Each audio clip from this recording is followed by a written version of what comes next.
एक जमाने में एक पुराने गांव में जो पहाड़ियों और ढलती नदियों के दरमियान वाक़ था, एक छोटा सा लड़का रहता था जिसका नाम साम था। साम अपने मेहरबान दिल और बेहद तजस्सुस के लिए जाना जाता था।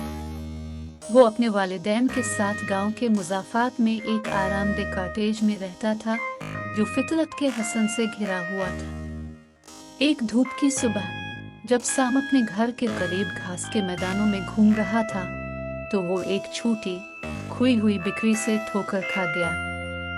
इसकी खाल ताज़ा गिरी हुई बर्फ की तरह सफ़ेद थी और उसकी आंखें मासूमियत से चमक रही थीं। साम छोटी मखलूक की मदद करने की ख्वाहिश का मुकाबला नहीं कर सका। इसने बिक्री को घर ले जाने का फैसला किया और उसका नाम स्नोफ्लैक रखा। स्नोफ्लैक तेजी से साम का मुस्तकिल साथी बन गया। उन्होंने मिलकर गांव का जायजा लिया। गलियों में उनकी हंसी गूंज रही थी।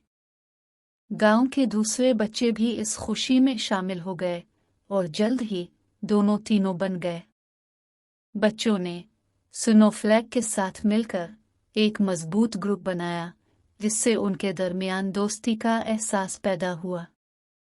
एक दिन जब बच्चे गांव के तालाब के पास खेल रहे थे तो उन्होंने जानवरों में हलचल देखी। परिंदे बेचैनी से चहचहा रहे थे और खरगोश घबराहट से आदेर अलिफादेर उछल रहे थे।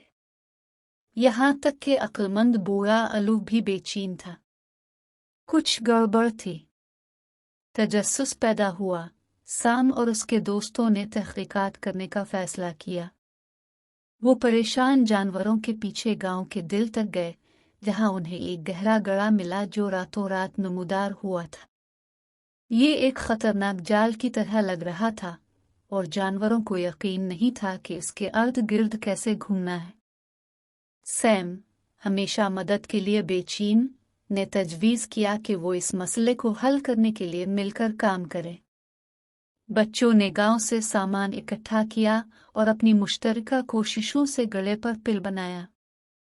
जानवरों बच्चों की मेहरबानी के लिए शुक्रगुजार उन पर भरोसा करने लगे। बच्चों की बहादुरी और चालाकी की खबर से गांव गूंज उठा। एक ज़माने में मुनक़सम जानवरों ने अब एक मुत्तहिद कम्युनिटी बना ली है और गांव इंसानों और मखलूक़ात दोनों के लिए एक हम आहंग पनाहगाह में बदल दिया।